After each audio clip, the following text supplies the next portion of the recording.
all of you, and not in person, but this is as close to in person as we can get, and I'm very excited. I've read all your essays and just amazed at the level of thoughtfulness, and engagement that you're already doing, and it's amazing that we were able to find you. So welcome to GYAN. You're now a member of the Global Youth Advancement Network, which is a unit at Michigan State University under the Office of International Studies and Programs that focuses on giving young people across the globe a platform and a voice, a platform to share what they believe, what they're doing, to collaborate across borders, and to be part of decision making, something that many of you are already doing. Today we are hosting this panel, and I want to give a special thanks to Elizabeth Hubeck, who came up with the idea of doing this panel and put everything together. Thank you, Elizabeth. This is really awesome. And, and we're celebrating International Youth Day, and we're commemorating it with this panel. And the theme of this year's International Youth Day is Youth Engagement for Global Action. And that's the topic that we are going to be discussing, or you guys are going to be discussing. And we have 3 panelists today and a moderator. And the panelists are Ntobisi Tlovu from Zimbabwe, who was our first place winner in our 2018 essay contest. And he's also founder of an organization called Velamfundo. We also have Maria Antônia Deziderio from Brazil. Maria was our first place winner in our 2020 contest, and she participated in Parliamental GYAN. I'm sure she'll talk a bit more about. We have Vincent, and she was American in 2020. She's an advocate for agriculture, which is a very fascinating and cultural person.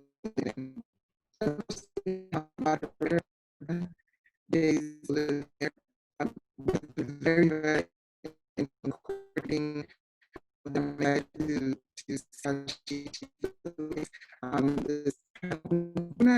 has participated in UN Girl Up activism and is an advocate herself. So this is a topic that I know is very dear to her heart. And without further ado, I'd like to Hi everyone, I'm Bruna Guedes. I'm a 19 years old activist for gender equality and refugees. I've been involved with Girl Up, which is the UN Foundation campaign for gender equality. And I also founded a social project to integrate refugees where I live. I'm a college student majoring in social science with a concentration in public policy at Federal University of Goiás. And I'm so happy to be here.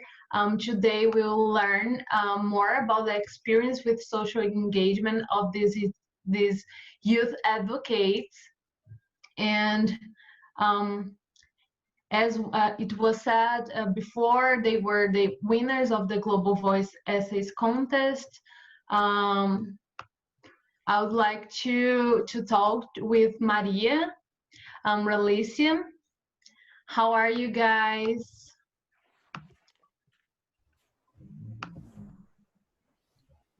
Hi, Bruna. It's really nice to see you. And I'm really thankful to be here in this space that this community has opened to us all to talk about. So I'm really happy. I'm really glad to this conversation. So it's really nice. Hi, Ralycia. Hi. I'm really grateful as well for the opportunity to speak on behalf of not just youths in particular, but for members of my community and about my cultural heritage. So thank you. Thank you, guys. Is Ntobisi here? Not yet. Okay, let's start with the questions. Applying for this contest means that you advocate for some sort of issue.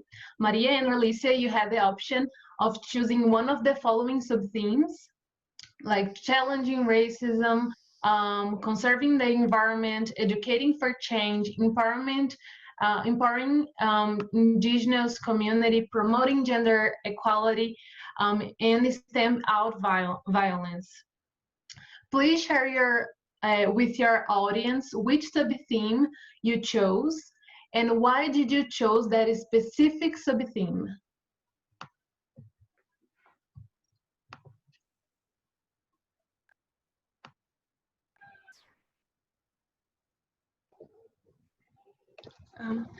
I chose the sub-theme of empowering the indigenous because it was basically a no-brainer for me, because I represent a group of people who were exiled. They barely escaped genocide. They still suffer from racism, human rights violations, and in some cases, our ethnicity still isn't recognized on a census. And so much of our history has become dismembered that I grasp at any opportunity there is just to share what I've learned from members of the Garifuna community and also to share that knowledge with others. Well, my case was a little bit different, but I had already this story written. Actually, it was my personal statement for a college application, which I got kind of waitlisted, but it was sad at the time. But I'm really thankful for the process of self-awareness that the American college application guided me to. So I chose challenge racism as the theme because I was suffering racism at school.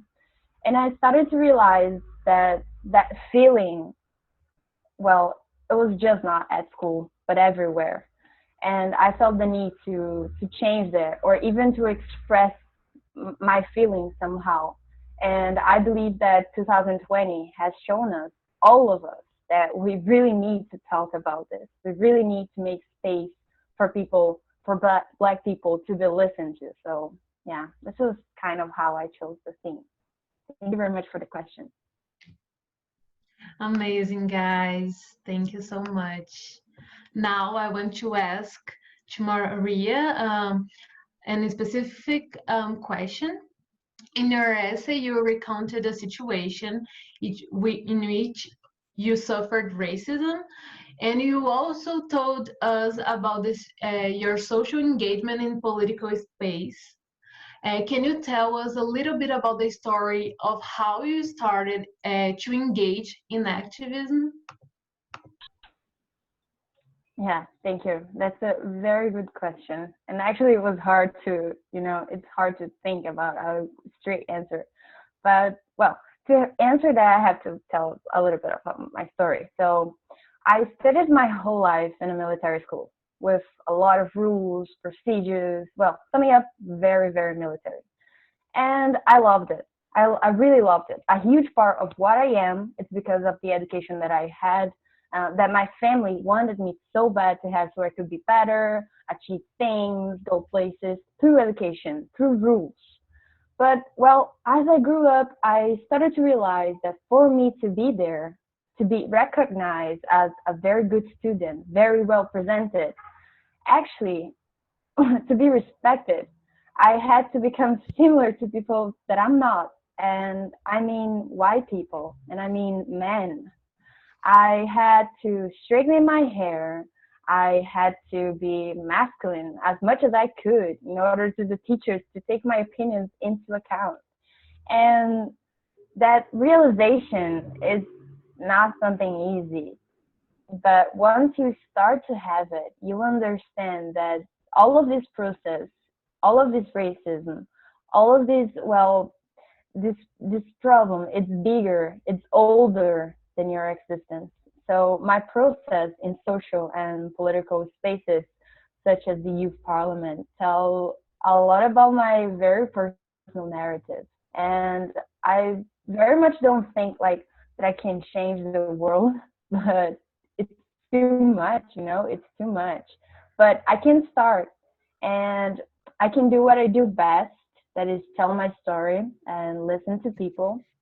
So answering this question, it's really hard, but because I'm building the answer every day. So this is kind of why I do what I do, because it has so much to do with me, so much to do with my personal spaces that I want to achieve. And also I want to people that look after me to see that they can do it too, you know? So it's kind of letting this space for people that are coming after. Mhm. It's a beautiful story. Thanks for sharing, Maria. Now I want to ask a question to Ralycia. You wrote in your essay that schools in your region do not include in their curriculum the story of Garinagu community, African slaves who were shipwrecked on the island of Saint Vincent. Can you explore more about the importance of schools teaching the story of other communities and not just Eurocentric story? Before I begin to answer, the Garigunagu themselves were never enslaved. They were the result of slaves intermarrying with local populations of Arawaks and Carib Indians. And they fought against the British to prevent enslavement and were exiled as a result. I mean, I personally did not know about my history until I was 11. Imagine not knowing who you are until the age of 11. And in fact, it's because of these many stipulations as to how the Garifuna arose, where they came from, why it's vitally important to not just effectively teach, but to document our history. Within the Caribbean, history is often taught from one perspective.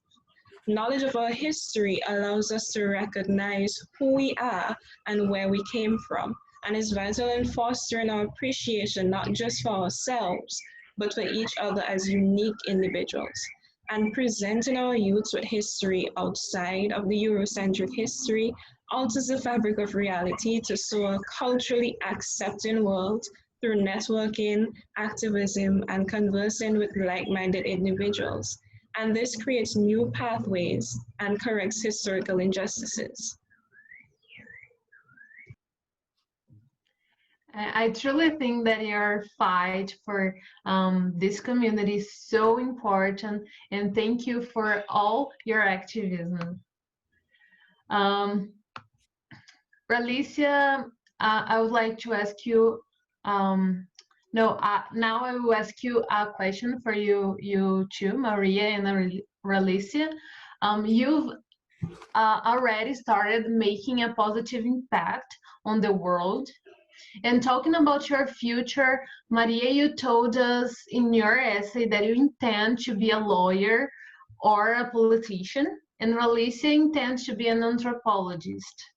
How do you intend to enhance your voices in the coming years through your profession and beyond?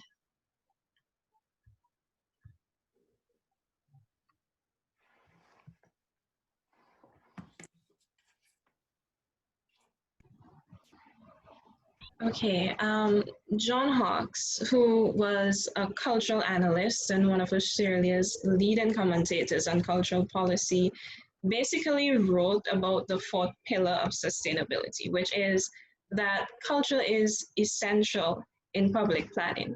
And he proposed a four-pillar model where culture, the environment, social and economic dimensions are intrinsically bound. And dialogue regarding cultural sustainability is one of the most vital weapons to mankind. So I would have to say that my choice to become a biological and cultural anthropologist sprung from the realization that cultural sustainability directly influences biodiversity. We appreciate non-genetically modified plants more when we are aware of their medicinal value that has been communicated to us by our ancestors and people from our older generations. We advocate for and create policies to protect our environment upon resonating with the norms and practices in our cultures. And also, to paraphrase UNESCO, Cultural sustainability is the root of our development, for it determines the relationship we create with each other and thus the value we place on the earth's resources. So recently, I've basically become a domestic tourist by traveling to ruins, waterfalls, petroglyphs, and abandoned plantation houses, and sharing pictures and videos to ecotourism groups. My plan is to advocate for the implementation of government policies to preserve and develop these areas, which would in turn promote them as ecotourism hotspots while offering a historical perspective. And this in turn would assist to boost the economy in my country. That's amazing. Your work will be so useful, and I really hope that you make the world a better place to these people. And Maria, can you share with us? Well, I'm a little embarrassed right now because Ralycia just threw the best answer that I could hear. Like, you know so much. I'm so proud of you. I mean, I'm looking forward for your job. I really want to hear about you, about, well, your work. So actually, I I'm not sure about what I will become. As I said, well, my essay was about my personal statement. I planned to go to college to find out what I wanted to, well, become. But one thing that I have really, really clear in my mind is that I need to keep doing what I'm doing, no matter what profession I choose. If I choose to become a lawyer, well, I will take social causes. I will look after female rights and Black people's rights. And well, if I want to become a judge, I will do the same. And well, if I go to politics in Brazil, well, I need to be tough. Bruna, you know that here we don't have much representation, and when a Black woman started to rise up, and well, people started to give her confidence, she's not well seen. But I really think that I want to do something related to that, because minorities need to be free and people really need to listen to us. And well, we need to make that space, and I don't lose hope. And that, well, be here and listen to people like Ralycia, like you, give me more hope and makes me excited about the future. So yeah, I kind of shy that I don't know, but I'm looking forward to the answer. If you become a politician, I look forward to voting in you, because you will truly represent us a lot. And I think it will be so powerful to have you in our Brazilian Congress. Oh, And thank you. Tell that to our president. yes, please. And I would like to ask you for you too now. As a young woman, I constantly feel the need to raise my voice, and people sometimes disbelieve and minimize what I have to say, just because I'm young. I wonder if you ever face a similar situation, and if so, can you please tell us what happened?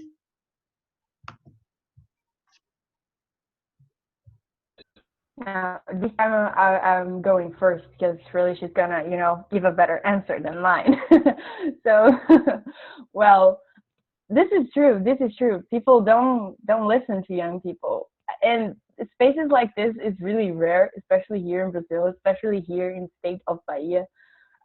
People say that we don't kind of have what it takes, we don't have the experience, or we are not mature enough. And I often listen to that. I often listen that I need to take care of my own business, that politics, human rights, I don't know anything about them, because well, I don't have a college degree yet. I don't have like these titles that older people have.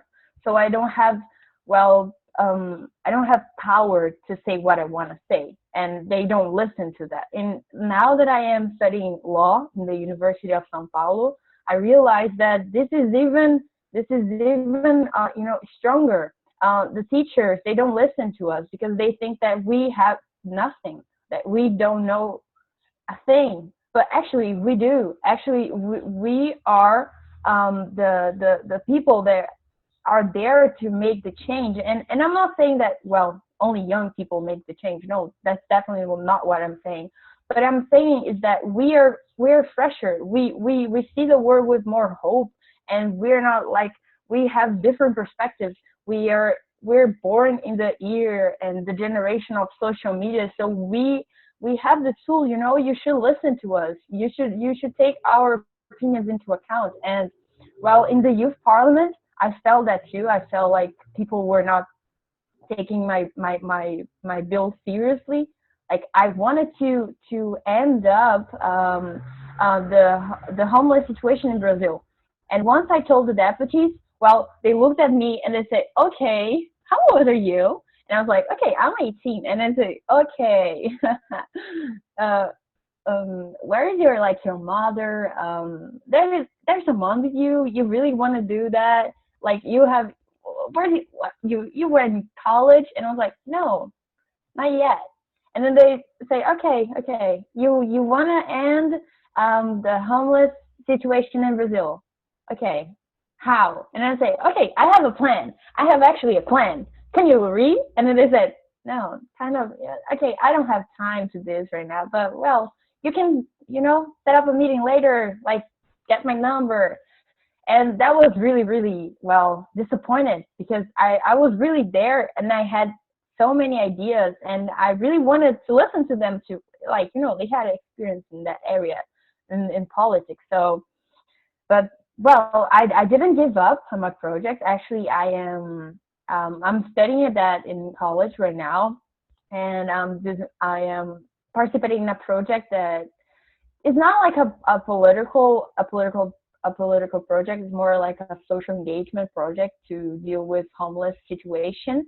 But I still think that, well, my original project has potential. So yeah, people should listen more to young people and take their opinions into account. And we should not just, shut up and be quiet. We should speak louder. And now I pass the word to Ralycia. That's so true. When you were talking about educational spaces in Brazil, and I feel the same. I went through the same situation as you, because in the classroom, the teachers don't put us in the part of the process of learning, and we are not an active student. We have just to listen and don't talk, don't expose our opinions. So I think it will be so useful if we put young people to discuss. And when you're talking about political spaces, I feel the same, because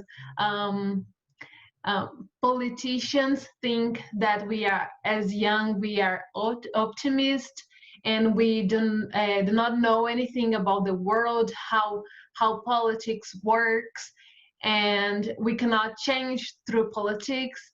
And I truly think that the politics in the politics, you have a platform to impact many people. So why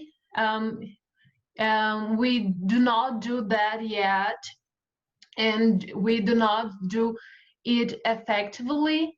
So I think what you were talking was so true, and we have to change this reality. Ralycia, can you share with us your experience? Okay, one of the first things that I like to point out is that life is basically a conveyor belt. We're here to make an impact, we're here to raise awareness for what we believe in, but we must also make room for other people to do the same. So it's necessary to have young people feel comfortable to speak out and to also realize that we actually have something worthwhile to say. One necessary and laudable instance of having to speak out and fight to be heard actually occurred on my campus. I participated in a protest involving members of two halls, including my own, after a power outage. Just to give you some backstory, before the protest, housing administrators treated our formal requests for numerous maintenance issues, which included pest control, exploding stoves, faulty fire alarms, floods and plumbing issues, power outages, and water shortages with little to no regard. And these were our formal requests. We sat down, we had a meeting, we spoke to each other like equal adults. Some of these issues were even covered by the press. And living with at least two of these interruptions at a time can become aggravating when you share bathrooms and common areas with 17 people on your floor and approximately 80 students on your hall. Now, our protest, which was not the first for the school year, actually resulted in the provision of functioning generators and water tanks, which were the two main things that we were advocating for. And it was kind of surprising because before, when we were calm and formal, we weren't being heard, but it took us speaking out and speaking up to actually get action. And the last of which is the water tanks, was actually announced yesterday that it was put in place for us in order for us to return to hall and actually have water tanks in the event of a shortage. So, yeah.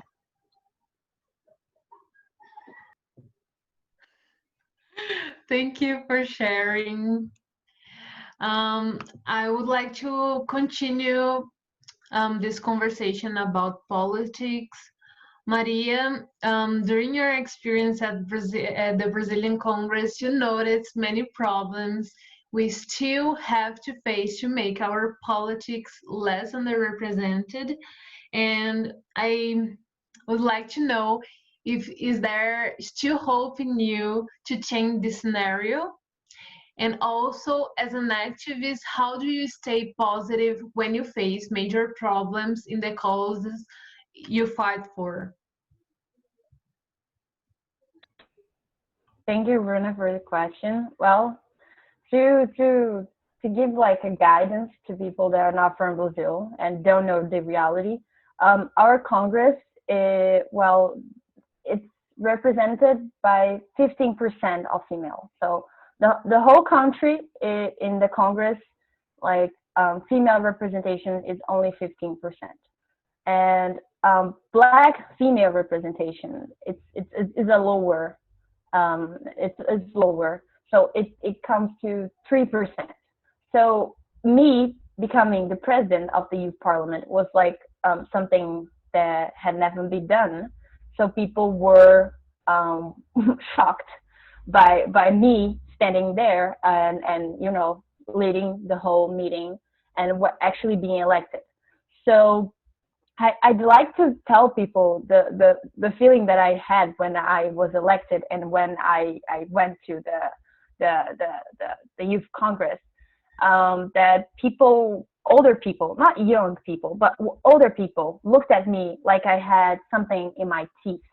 You know, when a person is, you're having dinner and then the person has something in his teeth and you kind of want to say that the person has something, but you're kind of afraid that, well, it's gonna sound unpolite and you're gonna sound rude, so you don't tell, but you keep staring at the person like, oh my God, realize you have something wrong with you, please do this.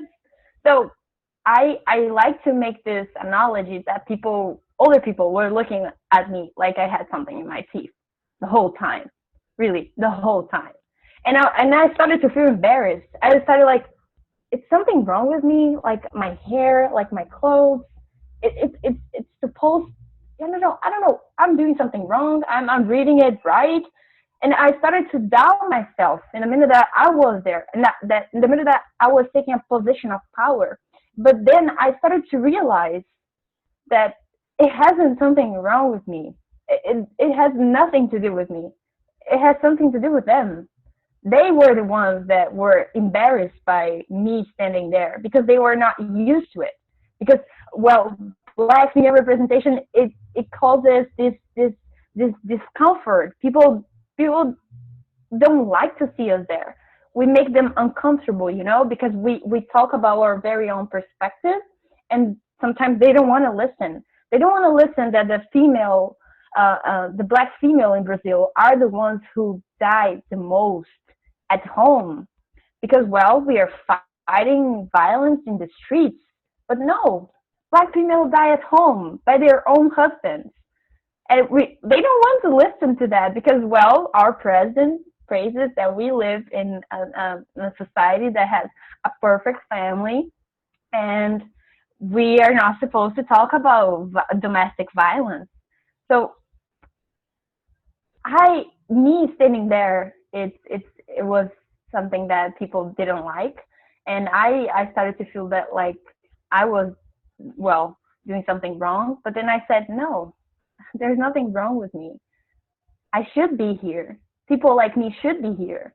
More black females should be congresswomen. So I don't lose hope. I actually, if I lose hope, I lose everything that I've got. So I don't lose hope. I don't actually lose hope. And I see that here in Brazil we are having more people. They're doing more things to change their reality and make this 3% maybe a 50, you know, to make this 15% maybe a 70, because that's how our Brazilian population it's based on. We have more female than men, but in the Congress, well, the scenario is the other way around.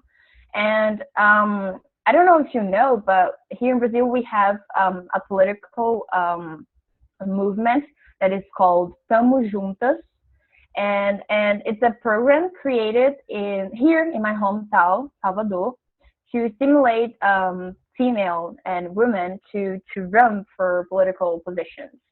So I don't lose hope, and I'll make sure that people get, well, annoyed by my presence and by other people, like Ralycia said, because we have to make room for all the people to be there too. So yeah, I don't ever lose hope, and I'll make people more uncomfortable with my presence. For sure. I also would like to add that when we look to young women in the Congress and other political spaces, many other young women think that is possible, think that this place is for them. So it's so important that more women are occupying these spaces. And Ralycia, I would like to ask you a question. In your essay, you told us that for the past 9 years, that's so impressive, you have been contributing to the Garinagu culture. I would like to know, how did that experience make you more aware and more empathetic when you look at other cultures? Well, my thirst for knowledge and appreciation of my own culture actually mirrors what I feel for other cultures. Because through research, I've concluded that we are undeniably and uniquely human. Whether you're from the Hakka tribes in the Netherlands, Aboriginal people of Australia, the Samoans in Hawaii, or Native American, our accounts of oppression and segregation and discrimination sadly are the same. Native American women are raped just as Black women in the United States, for example. We are all ostracized for the way that we carry our hair, our locks, our braids, for example. So the reverence that we share for our customs and traditional garbs and the appreciation of our skin and hairstyles and food actually makes us unified. So when I advocate for my culture, I actually feel that I'm advocating for my brothers and sisters of different cultural origins as well, because I see a human race instead of the segregation. Yes, for sure. When I was reading your essay, I was thinking about when I wrote my essay to American College, and I also wrote about my cultural identity and how sometimes I felt uncomfortable with my own culture, and how was important for me to recognize that I don't have to be ashamed about my identity. So I think the work you do is so important because people are becoming proud of their identity, about their culture, are learning about their history. So thank you so much for your work. Your activism is so important. And I would like to ask you, I think the last question, what is your biggest dream?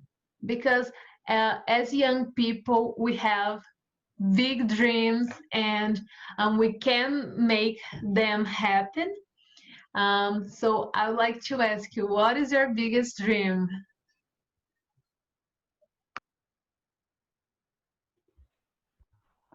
I'm nervous about this question.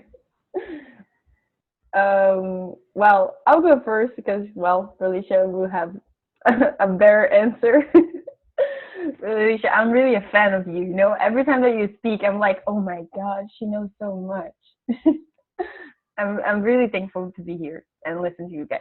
So, well, my biggest dream. I have plenty of them. Really, actually, I have a lot of plans and dreams and actions that I want to do.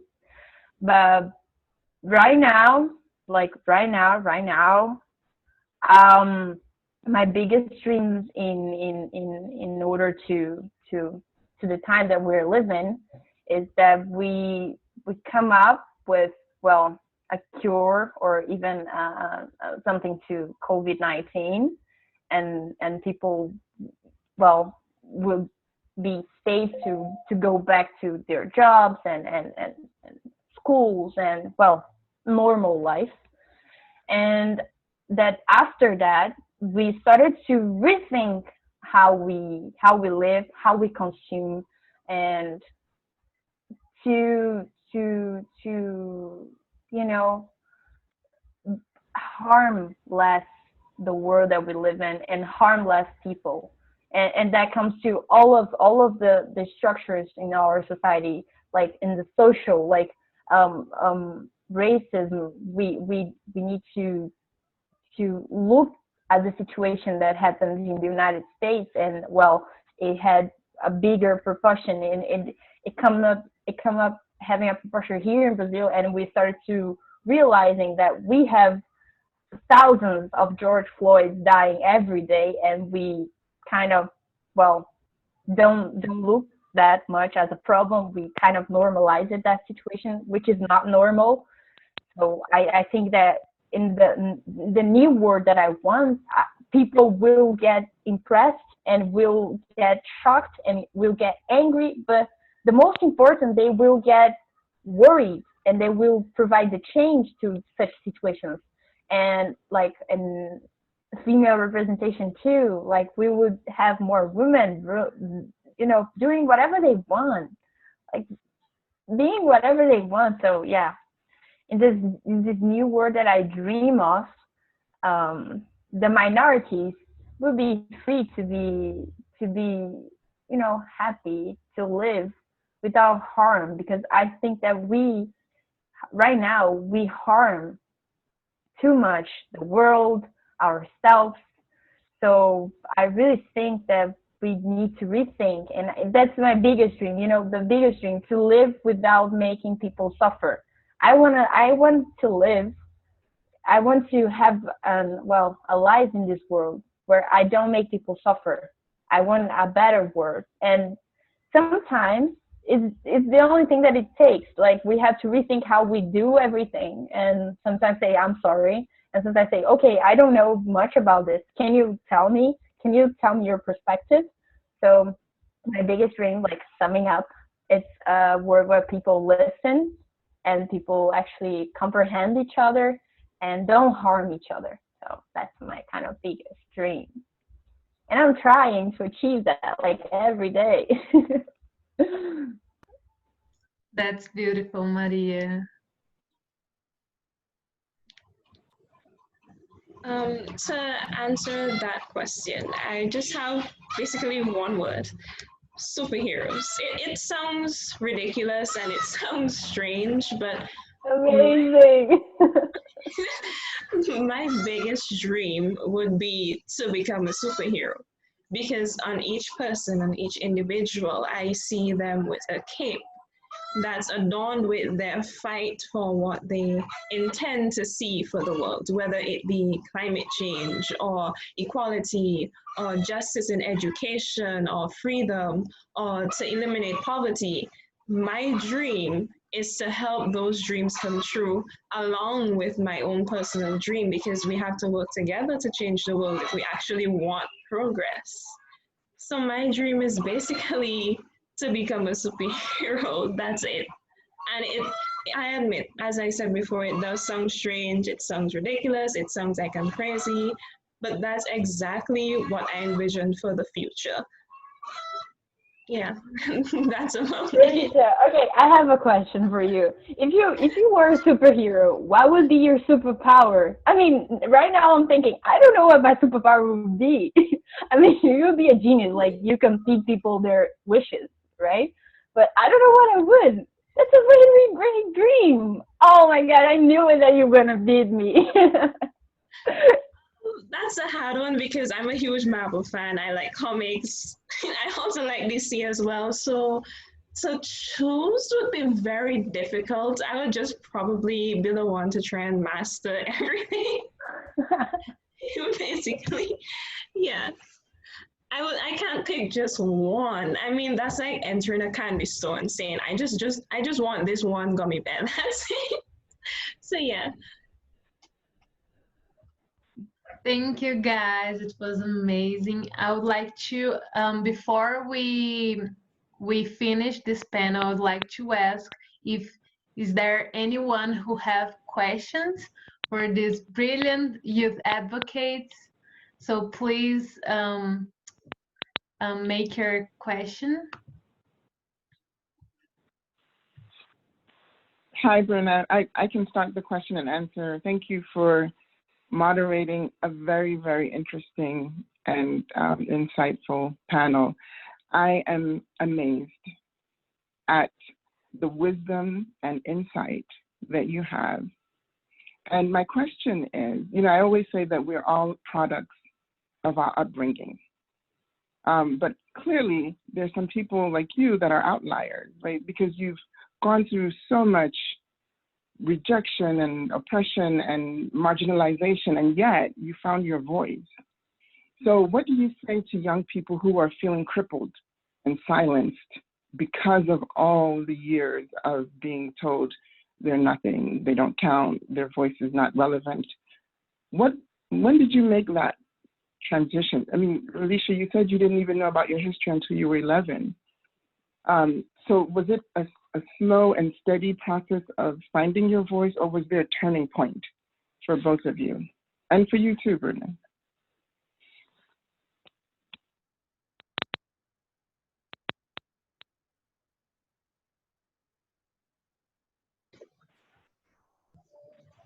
In order to answer that, I grew up in a single parent home.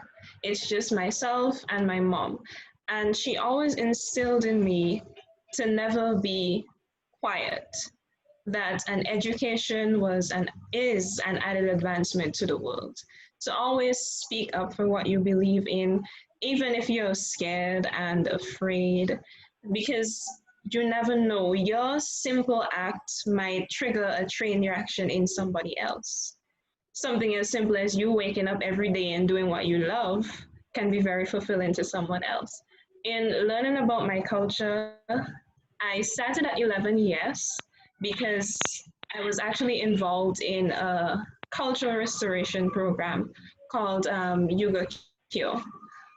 And it was, I picked it up like with the snap of a finger because I resonated with it. I felt that this was who I am because it felt like something was missing for the longest time. And I'm very thankful to be given that opportunity. Um, I would have to say to others who are interested in traveling maybe the same path as myself, maybe they're interested in going along with their own individual dreams, I would say see rejection as your fuel, because that's what's going to propel you forward in life. I've been told many times that because I'm female, because I'm Black, that I wouldn't be able to do certain things. Because my hair is locked, that it wouldn't seem professional. I might not get a professional job. So use those criticisms and critiques and those rejections as your fuel, and make those people who told you that you couldn't do this and you can't do that actually see when you achieve what you intend to put forward. That's about it. Very good. Thank you. Thank you. I'd like to continue your answer. I think through education, we challenge the world. We think more out of the box. And when we are continuing learning all the time, we become more, we put our voice out loud and we speak up. So I truly think that when we direct our efforts through education, it will be easier to not be silenced. And I also would like to say for these people that choose the right people that you want to have in your side, because when you have people that do not make you more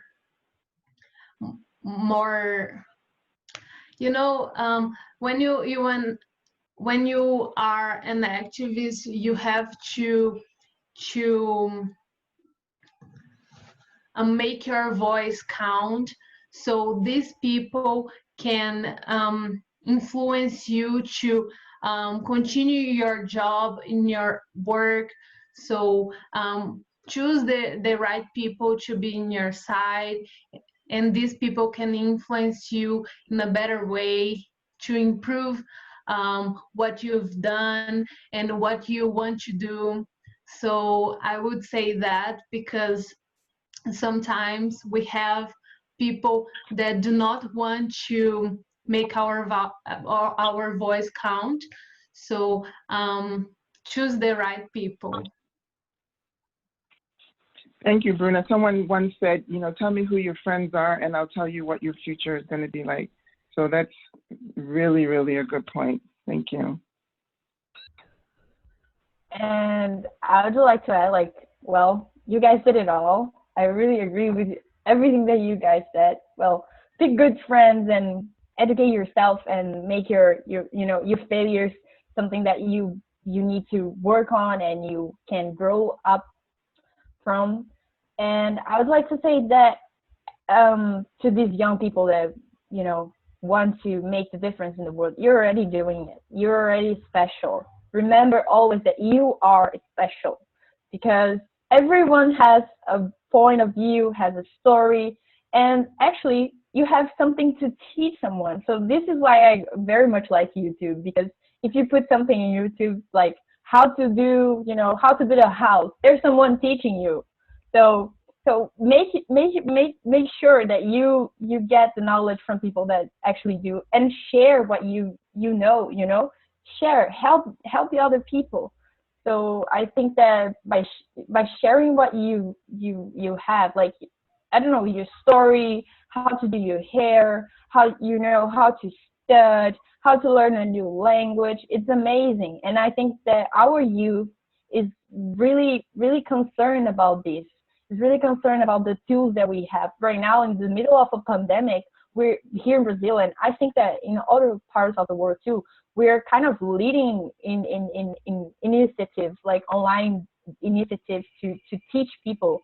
Like, people are volunteering themselves to teach other students I don't know, to prepare for college applications, to our process to enter the university is called vestibular. So people are putting what they know to other people and in kind of mentoring them. So I think that our youth needs good mentors. And I was thinking about that question. It's like a superhero is born, right? Like the superhero is always rejected and has some problem, and then somehow, boom, a superpower comes. And I think our youth superpower is connection, and that's it. That's a superpower. I want it to be invisible. I don't know, maybe. I don't know, like to get around, but yeah, I don't know what would That's be very my superpower. powerful. I'm still thinking. Awesome. Thank you all so much. Thank you. If I So, may, oh, sorry. please go ahead. I will jump in afterwards. Oh, okay, thank you.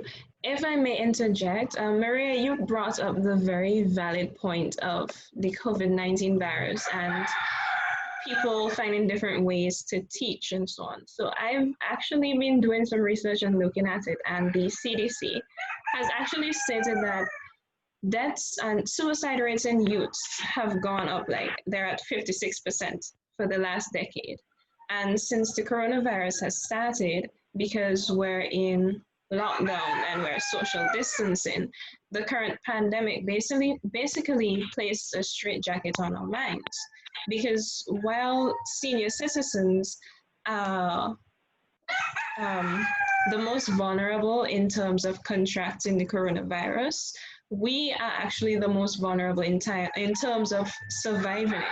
Because the containment methods used by our health authorities, while they're feasible and they're necessary, absolutely necessary, it's contrasting to the popular belief that we actually just need screens to function, because we need more than screens to function. Like we don't, all of us don't have laptops and phones. Most of us aren't that privileged to possess those things. So youth representation in associations like WHO and PAHO and the CDC are immensely important, because our youths are basically becoming extinct, not directly as a result of the pandemic, but indirectly because the lack of voice in those organizations. That's all I actually wanted to say on that topic. Well, my name is Kwame Yabo, and I'm a member of the Global Youth Advancement Network. And I'm sitting here so trying to process all the things that I have heard from you wonderful ladies, and trying to think of all the adjectives that I could potentially come up with to sum up the insights that you all have come up with. And I can think of inspiring, I can think of resilience and persistence even in the face of opposition. I can think of being informed about the issues that are of concern to you.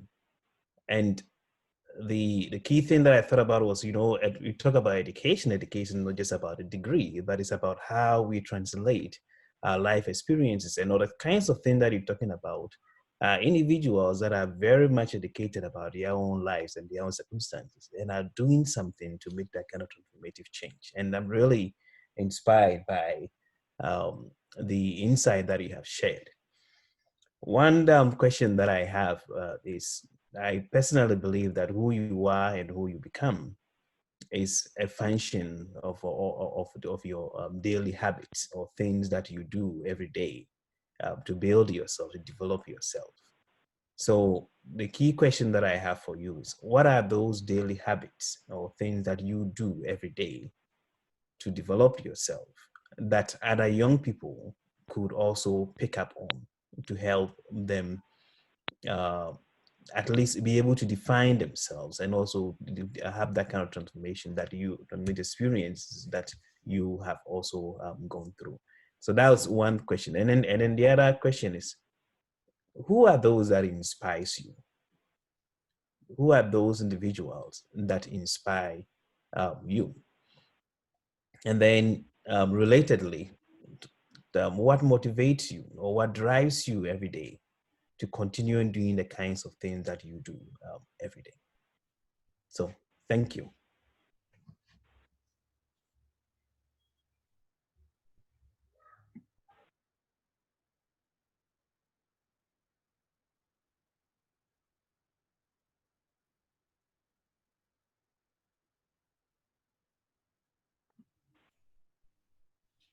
So, and any of you could take it, and I would be glad to get responses from all three of you. I can start. Talking about the people who inspires me, I think I personally identify myself with activists because I feel that the journey I'm going through, they already doing the same journey, following the same path. And I also, when I see people that are leading, for example, a nonprofit organization, I identify myself a lot with them because I'm also leading a social project, and I want that this project become an official nonprofit. So if I would say a name, someone who inspires me, I would say Letícia Bahia, who is the country representative of Girl Up, which is the UN Foundation Global Movement, which I'm part of. She inspires me a lot because she make our dreams, our efforts possible when we have an idea of an action. She potentialize this action and make this action bigger than we thought this action could be. So I truly think that it is always amazing. And talking about my habits, my daily habits, I read a lot, and I think this makes me more aware of the world and how can I put in words my thoughts and what I have to say. And I also read a lot. I'm also write a lot. I write every day a lot, and it is so important for me because I can express myself through articles, through social media, and etc. And I think this makes me a more effective activist.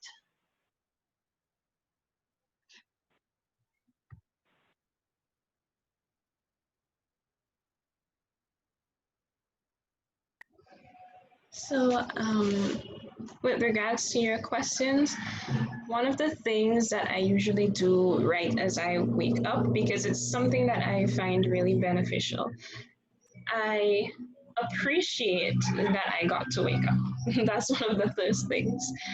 And I post affirmations every day, at least two, because I'm hoping that at least one of them would resonate with my friends, which they usually do. And I also do morning mantras every morning, no matter how angry I might have been the day before, no matter how stressful school could have been. So that's actually how I keep sane, that's how I keep motivated, that's how I keep focused. With regards to who inspires me, it would be my mom, which sounds cheesy, but it is, because she went through so much to raise me. She's so wonderful. She actually helped me set up my flag in the back this morning, and she's so amazing. And seeing her happy and excited for things that I do, like even this talk, for example, she was basically bouncing off the walls because she was so excited. And she's actually listening right now, by the way. And my motivation, my motivation would also be her, but it would also be other youths. And they don't have to be in this, they don't have to have the same interest as I do. It's just that their drive and their fight for change motivates me to continue on my drive for change. So I hope I answered your question.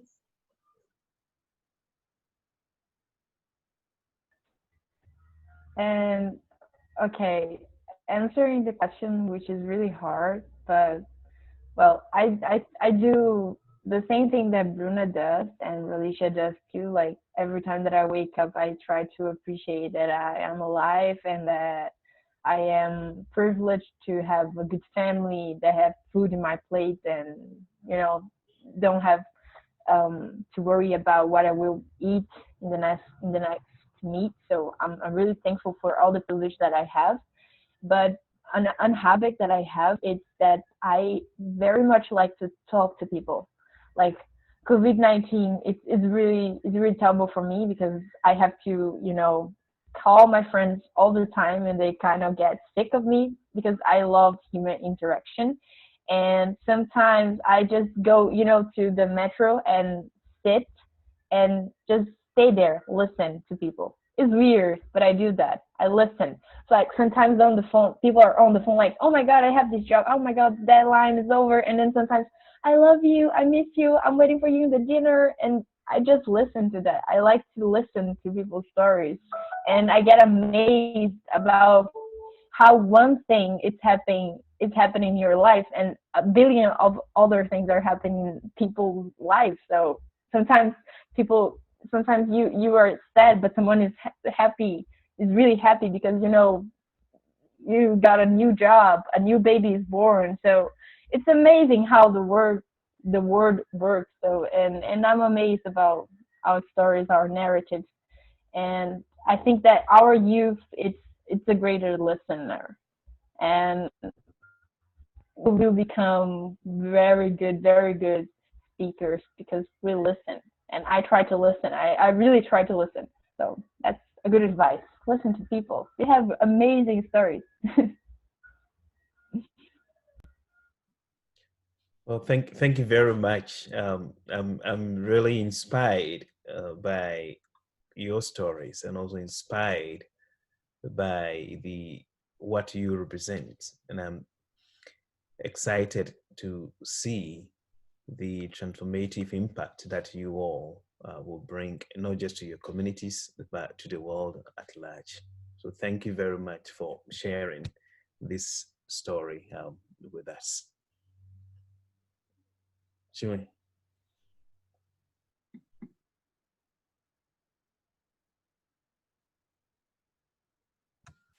Chinvi, you're on mute.